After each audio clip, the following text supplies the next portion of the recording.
It is my pleasure to welcome you to today's webinar on Millennial Legacy Giving, which is sponsored by Boys and Girls Club's Big Brothers Big Sisters Children's Circle program.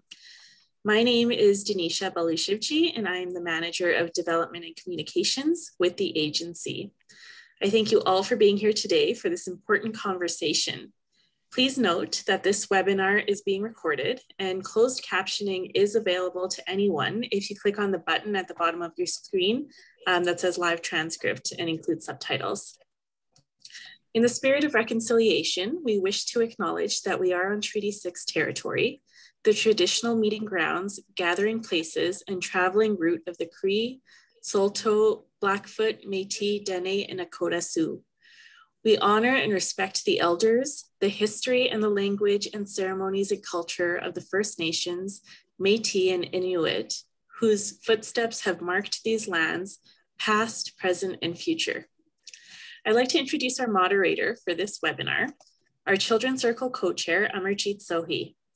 Amarjeet Sohi is no stranger to our community and was elected as the Member of Parliament for Edmonton Mill Woods in 2015.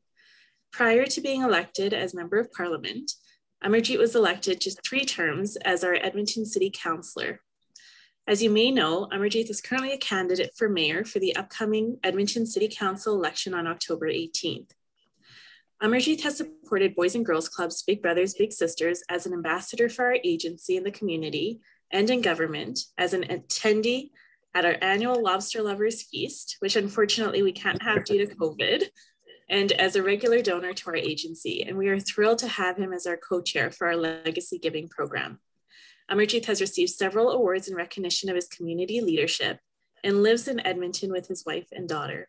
Amarjeet, welcome, and thank you for moderating today's session. I'll leave it to you to take us through the next hour. All right. Thank you, Denisha, for those kind words and for the kind introduction. Are you able to see me? Yes. Okay, good. I am absolutely honored to be moderating this very important webinar. I am proud to be a long-standing supporter of the BGCBigs and the children and families they serve. And I was thrilled to be asked to conduct this proceeding with my as Denisha mentioned, I'm also the co-chair with my good friend Dean Hunter of the Children's Circle Advisory Team. As all of you know, Boys and Girls Clubs, Big Brothers and Big Sisters is a community-supported organization committed to the healthy development of children, youth, and their families by providing safe places, positive relationships, services, and opportunities to develop personal strengths, interpersonal skills that enrich their long-term success in life. Over the past year, the staff at the BGCBigs had to respond quickly to the new challenges each and every one of us are facing with COVID, and they have been adapting quickly to the needs of our community. I'm actually amazed by how they have been able to, with the support of all their partners, pivot to meetings the needs of the children and families in new ways. This includes virtual tutoring to ensure minimal learning losses, dropping off grocery gift cards to ensure that families have food on the table, and providing tenting equipment so that families could camp in their backyards. And you will find the annual report link in the chat box for more information. But today, we're here to talk about the future. And this webinar is hosted by BGCBigs Children's Circle program. The Children's Circle program recognizes and honors those who have included Boys and Girls Clubs, Big Brothers, Big Sisters of Edmonton and area in their wills with a future gift or have made an outright gift to our empowerment fund called Forever Fund. Gifts to our Forever Fund are not spent. They're invested in perpetuity through our partners at the Community Foundation, and only a portion of the annual investment income is used to support Boys and Girls Clubs, Big Brothers and Big Sisters of Edmonton and area each year. Today's first webinar is a series of webinars. It is a special one because we get to speak with 3 next-gen leaders, and some of them actually have had a chance to work with, who are also part of our advisory committee. I want to first introduce Ashley. Ashley, welcome. She has been on Prime Minister's Youth Council, a runner-up for Queen's Young Leader Award, and a speaker for Wallers, Children's First Canada, and TRC in the past. Currently, Ashley sits as co-chair on Big Brothers, Big Sisters of Canada National Youth Advisory Committee, and she is an in-school mentor at BGCBigs and sits on the Plan Canada Youth Advisory Council, as well as a Commonwealth Associate Fellow and Business Owner. My God, Ashley, that is just amazing, amazing work you're doing. I don't know how you find the time to do it. And I'll now want to introduce Sheena. Sheena is a local video producer and partner at Lindisfarne Productions. She has been a volunteer with BGCBigs since 2009, first as a big sister, then as a club volunteer at Tweedle, Millwoods. Wow, right on, cool. Then as a golf tournament advisory committee member. Lastly, I want to introduce Tokunbo. We had a chance to briefly chat before this meeting. He is the managing manager of national programs at BGC Canada. Previously, he worked with Boys and Girls Club, Big Brothers and Big Sisters of Edmonton and area for 6 years, focusing on building and supervising after-school program for children and youth. Tokunbo has also hosted a podcast with Community Foundations of Canada that discusses sustainable development from a Canadian lens. So welcome, please. Yeah, welcome our panelists for this discussion. So let's start with our first question. And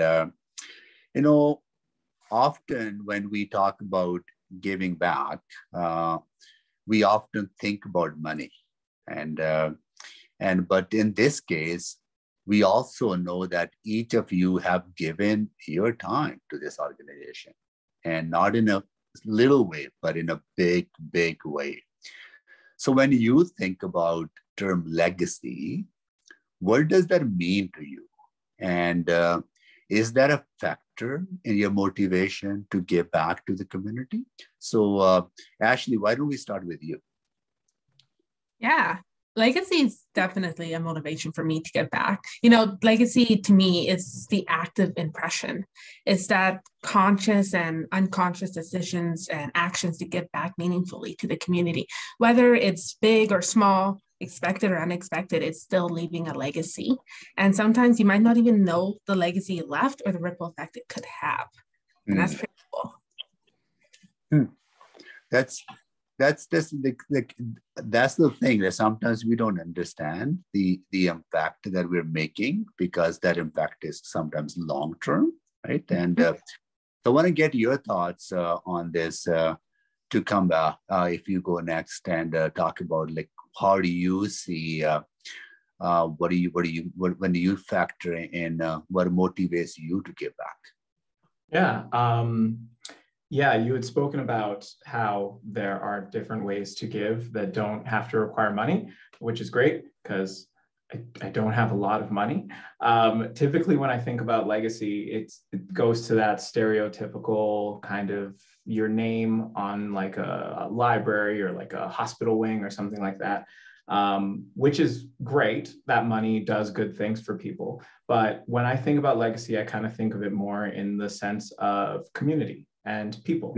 Having been in this field for so long, when I think of like legacy, like did I do a good job? It's really about did the folks that I was trying to help actually get helped? Like, did they see better outcomes because of the time or the money that I put in? So just thinking about, what do I leave behind in terms of like my community? Did I make things better for people? That's interesting, because when I look back at my start in Canada, here in Edmonton, like I come from very humble background. We struggled to make ends meet, but we also volunteered for my community league, for my daughter's school, and many other causes in the area that we lived in Millwood. So it's not just the money, it's the time and the commitment that you show being there for each other. So Sheena, I want to get your thoughts. Like, how do you see that in your case, when you think about the term legacy, what does that mean to you? I think it's all about leaving something memorable behind, and it can be for anything that you're passionate about. Before having my child, I had more time to give. So that was my main way of donating to BGCBigs. You know, the time I spent with those kids would be my legacy.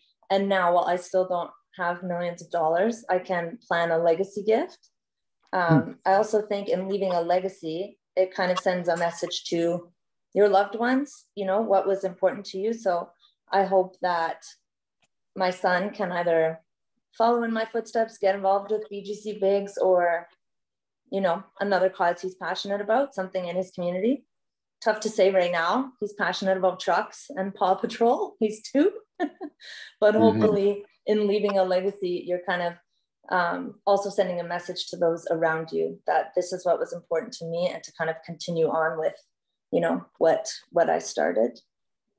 So are you talking about like, sometimes people will give in lump sum at once, right? People who are wealthy enough, they can afford, or they're close to retirement, and they can set aside $20,000 or $50,000, and they make that one-time donation.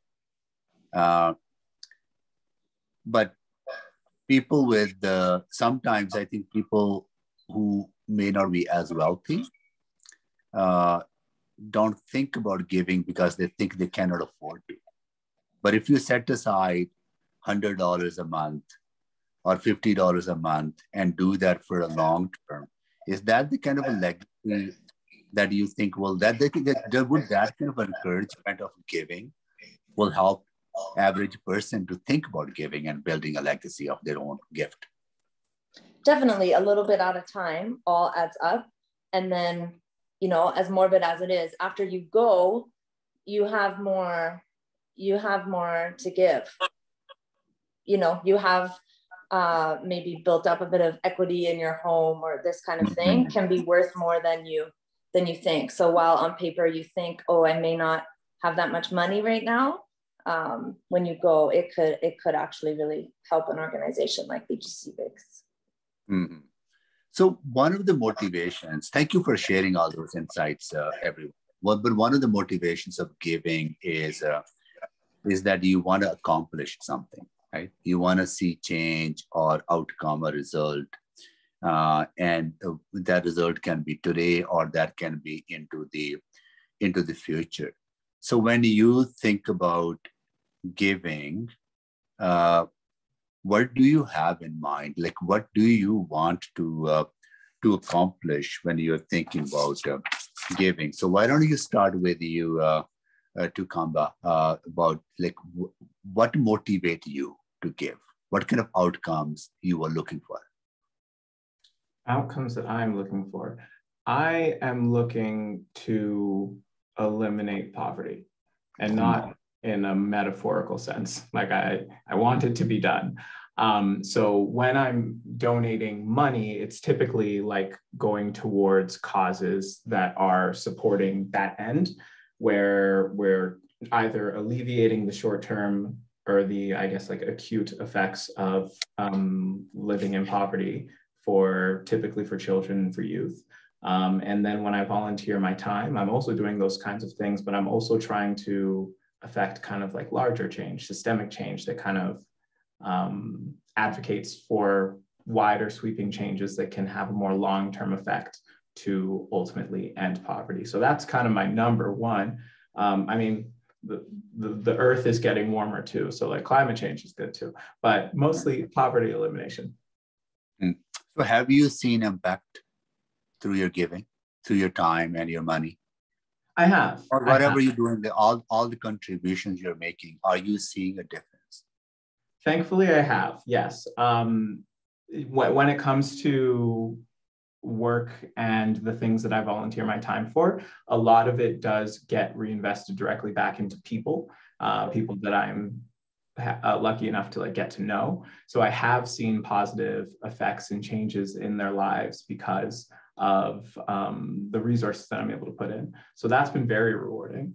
And then slowly over time, you see incremental changes towards like the big end goal. So it is encouraging. Mm-hmm, mm-hmm. And that motivates to do more when you see the impact of your contributions being felt, and you're seeing people's lives being transformed and changed. Does that motivate you to continue to do more? Absolutely. It's the whole deal. It's why I'm in this field. Yeah, absolutely. Thank you for that. Sheena, from your perspective, when you give your time and your money and your resources, what are you looking for? What do you want to accomplish and the outcomes you want to see? Thinking more specifically about BGCBigs, I want every child in our community to have the opportunities that BGCBigs offers kids. No wait list, some kids are still waiting on the wait list for years for a one-on-one mentor. More community clubs. I've seen the impact the community clubs have, supporting the organization to hire the best staff, supporting education for all the families that it serves. So I was thinking more, yes, eliminate poverty to Tokunbo, but I was thinking, just with BGCBigs when I thought about what I'm hoping to accomplish. Mm-hmm. So I have seen the work of the organization. Absolutely. Like I live in Millwoods in the southeast part of the city. And Toledo Place is a program, this place from which BGCBigs run some of the programs. And majority of the kids are from racialized newcomer communities. And you see the joy on kids' faces. And you see the friendship they are forming with other newcomer kids, right? And that is something remarkable. And is that like that's a very meaningful work that you have been part of. So share some of your briefly share some of your what energizes you. How do you keep on doing this and seeing change and being motivated by that change? I loved volunteering at the clubs. It was more selfish than anything else, it feels like, because you walk in there, the kids run up to you, yelling your name. Like, no matter what happened in my day at work, I have a really fun job anyway, but no matter what's going on personally or at work, you walk in there and you just feel so much love from the kids. And then even from helping them with their schoolwork or just making food in the kitchen, even, tiny little tasks like that, the impact that it's having on their day as well is just so easy to see. It's not a mystery kind of who you're helping or how you're helping them. You see it right in front of your eyes day after day, and you see the kids grow and change week after week of going there. So I think volunteering there benefited me as much as the kids, for sure. Yeah, so it's not just you giving back, but you're also taking something away from that experience and that time you're spending with the kids. Oh yeah. When I was super pregnant, I would waddle in there. I wasn't really able to be playing as many physical games with them anymore. And they wanted to name my baby. They wanted to feel it kicking.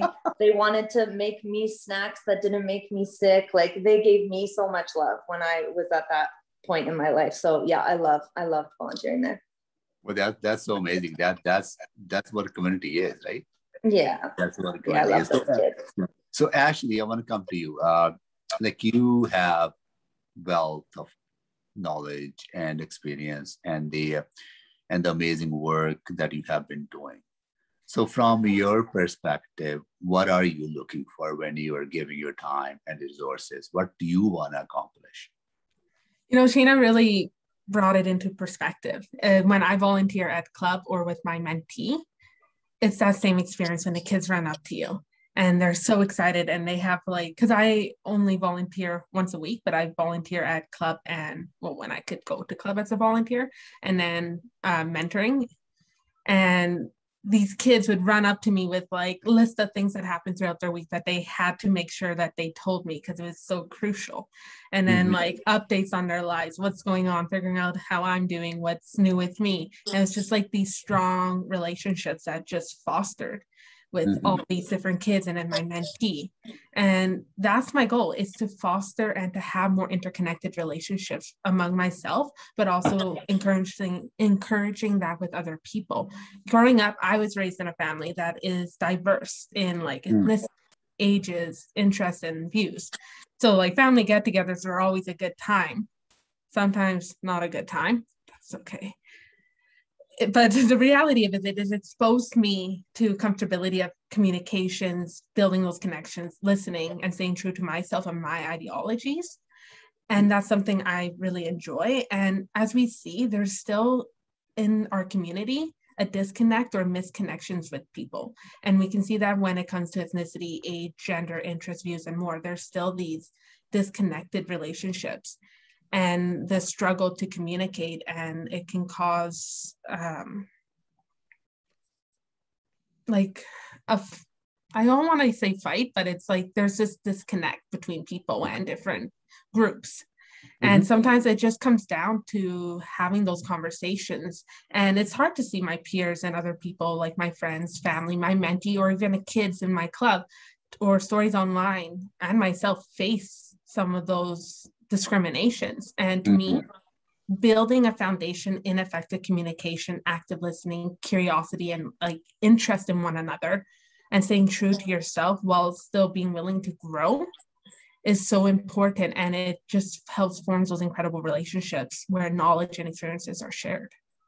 And what best way than having kids from different cultural, linguistic, ethnic backgrounds coming together? Like what I experience in my interactions with BGC and Bigs is the diversity of kids that you serve, from indigenous background, from early settlers background, from newcomers background, all these kids coming together and getting to know each other. Completely. And it's incredible. I learned so much from the kids. And then like, that's the opportunity for me, is I get to learn, whether it's like having to relearn math and help them with their math, because I forgot how to do grade 6 maths. It's okay, it happens. I get to relearn it, or they're teaching me coding or just life skills and like bringing me back to like being young. And just sometimes they just teach you so much more than I could ever teach them. So everyone who's participating in this webinar, you heard from 3 people, our panelists, sharing their stories with you, how they're making a difference, but how their own lives are being enriched through those experiences. And many of you who may not be able to volunteer your time, but you can make a contribution by setting up a legacy fund to support their work through your different ways, the means that you have. So, not only they're doing the work, but you're actually enabling their work by providing them the support and providing the support to the organizations. I want to come to Sheena for my next question. Over the last 18 months living through COVID, it has been challenging. It has been difficult. BGCBigs adapted the programming. So has what happened during COVID changed the way you think about philanthropy and giving back? And what are your vision? How do you vision post-pandemic giving and resiliency? Sheena? I think it made my family be a little bit more intentional about where we donate to. You know, we want to make sure we're donating to causes that we're passionate about. Our family income went down, as you know, most people did over the last year and a half. But we have to remember that the needs of the most vulnerable in our community have also gone up, and our youth especially need to be supported. So at the end of the day, I think we all come out of this with more compassion for others in our community. Our values are more defined and strengthened. We've realized the parts of our life that really, really matter. So I think, yeah, it made us be more intentional about where we spend not only our money, but our time too. More intentional. But do you also know, like I noticed this, like this COVID has been very, very different. Absolutely. More for some families than others. But also I sense more compassion among people.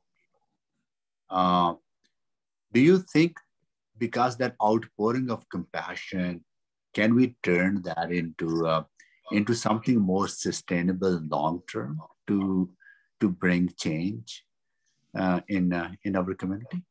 I hope it means that we keep supporting the people in our community. We all seem to have more time than we used to. You know, you're talking to your neighbors when you're out for your walk, because that's the only thing you can do with your day. So I hope that means we continue to support our community and our neighbors. But I don't have the big answers for how we translate that. Yeah, I feel that way. Like I feel that way. I think this is an opportunity to tap that compassion and bring some change. So Ashley, I want to come to you for the same question. What do you think COVID has changed when it comes to giving back and philanthropy and your vision kind of the post-pandemic resiliency? I'm just really impressed by the mixture that has happened. And what I mean by that is like the incredible power of traditional philanthropy and giving back and what we did previously pre-COVID, and then the modernization of it through online platform technology and social media. Like even in Big Brothers, Big Sisters and Boys and Girls Club, we see that our matches are online now. We modernized to use technology and we found different platforms to do so. And it's this like unique mixture of what can happen in the future, of what worked in the past and the original ideas, and these like relatively or like completely new innovative aspects of ideas of philanthropy and giving back that fits in our current society and its evolving future. And through the pandemic, we've grown tremendously in finding adaptable ways to continue to grow and give back through different systems and processes. And that's my vision, is for the post-pandemic resiliency, is to find that sweet like adaptability and balance between like the traditional way of in-person and how we did things in the past, but also still using technology to amplify our ways and our systems and making it more interconnected. And that's what I'm hoping for, is that we can mold and mix the two ways and find that good. So you see the use of technology and leveraging the knowledge of technology. Like who would have talked about Zoom the way we talk about it now 18 months ago, right? So using those online platforms, making it more convenient for people to give. It has, and there's so many different options out there now that can amplify in-person volunteering, but online as well, and giving those options to more people. And it's also made an awareness of how many, like if people aren't connected to Wi-Fi, that is a big issue, or they don't have the technology. And we face that in our own agency of having to figure out how we can get our kids to the technology, to Wi-Fi, in order to meet with their mentees, mentors, or programs. And it brought this awareness, but also brought a wealth of new processes and systems and things that we can use to grow our relationships. Well, and everyone listening, there's another need that that Ashley has identified, which is good internet connection. And a lot of families do struggle, not only because of cost, but also where they live and which neighborhood and which community that they live in. And your donation and your giving and the fund that you can set up to support BGCBigs can absolutely make a huge difference. So Tokunbo, to you on the same question. How do you have, like, in your view, how has COVID changed people's perception of giving back and philanthropy and the post-pandemic resilience? Right. I think, well, I guess I can speak for myself, but this is based on what I've also seen, that having such a situation where we were all, for the most part, in the same boat, and there was like a ubiquitous need for more resources, I think it's kind of opened a lot of people's eyes to what the need is. I'm thinking of how many of my friends and colleagues and my peers just out in the world had to immediately get on CERB, like when the pandemic first hit. And when I was working at BGCBigs at the time when the pandemic first started, when we had to pivot to really focusing on food security and operating as like a mini food bank for several weeks right before we were able to get these systems in place to support people in the long term. And thankfully, we were able to do that. But it was a quick reaction that we had to make. And I'm thinking now that we've seen, like, we needed an emergency fund from the federal government. We needed our organization to adapt in this way that we typically don't operate. Everyone has said technology became so important, became an absolute lifeline, like, not that it wasn't already, but you couldn't work, you couldn't go to school if you didn't have technology.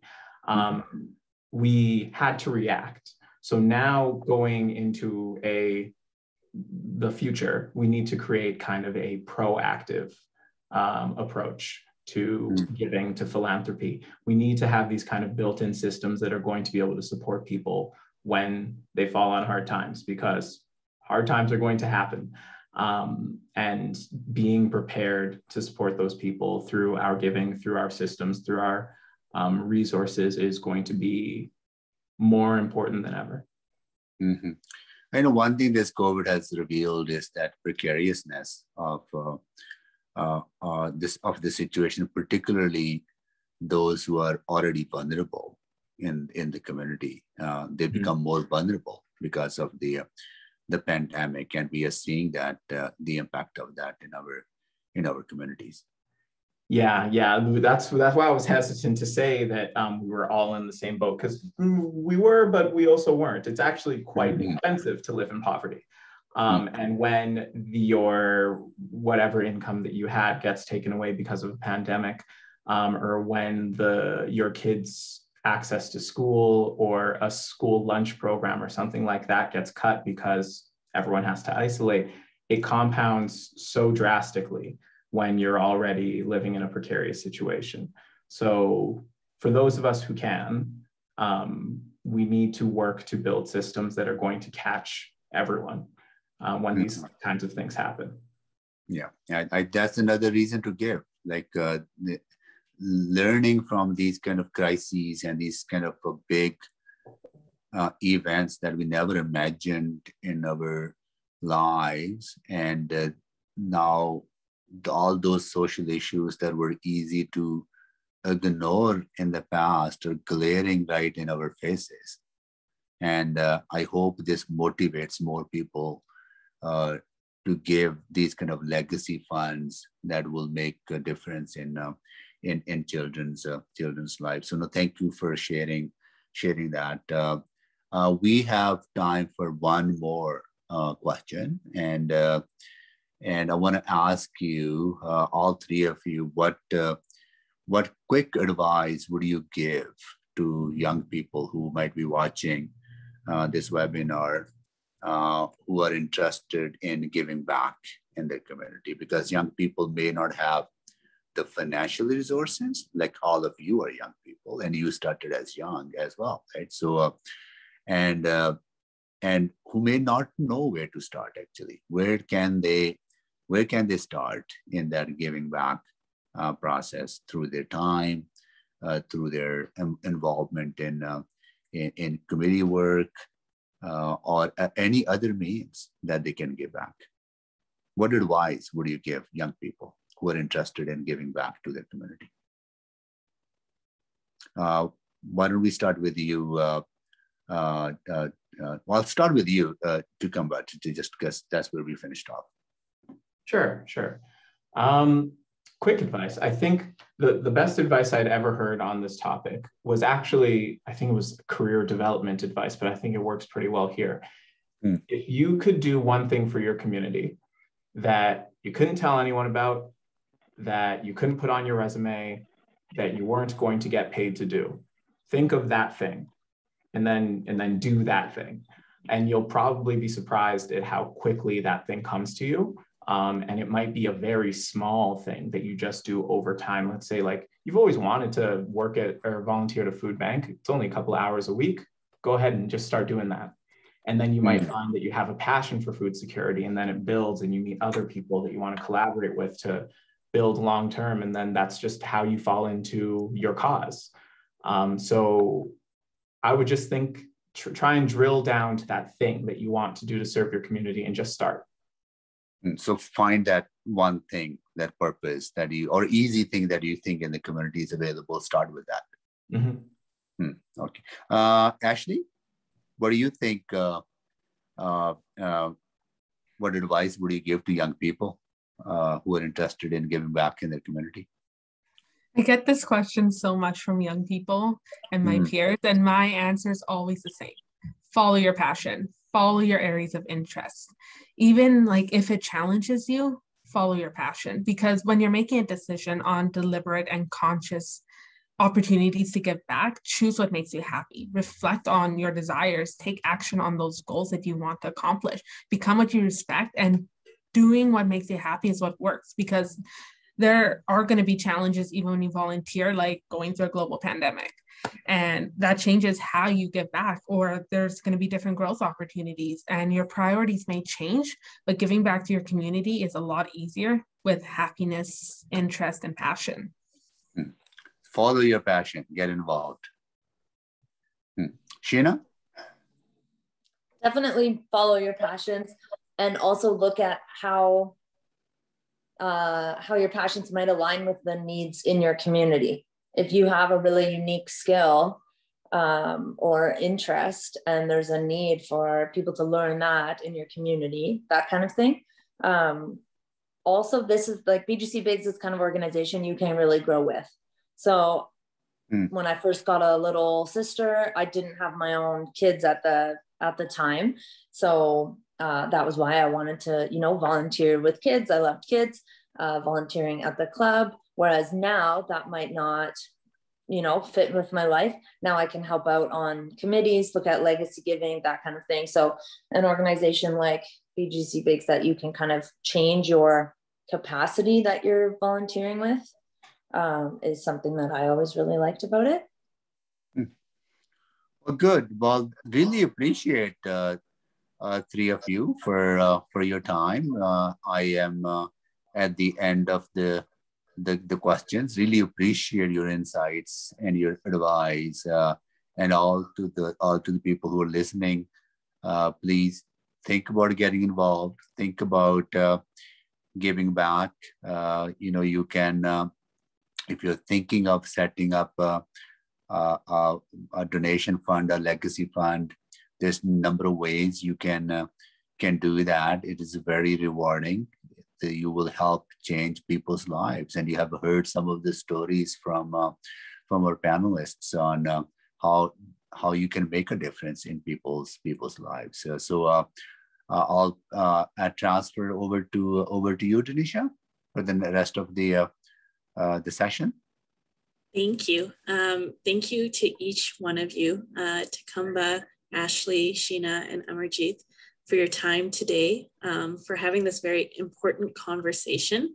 I think especially at a time right now where you all spoke about systems and processes and building that capacity. And I think that's exactly why we're here today and why we talk about legacy. This is not a short-term solution or outcome or output. This is, how do we leave a gift? And gift can mean so many different things, but how do we leave a gift for future generations?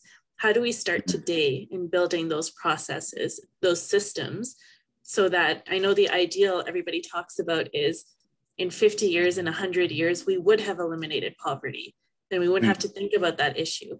In 50 years and 100 years, there'd be no need for a BGCBigs because our children would have everything that they need to feel empowered and resilient. Like, those are the long-term goals that a legacy is what makes us think about.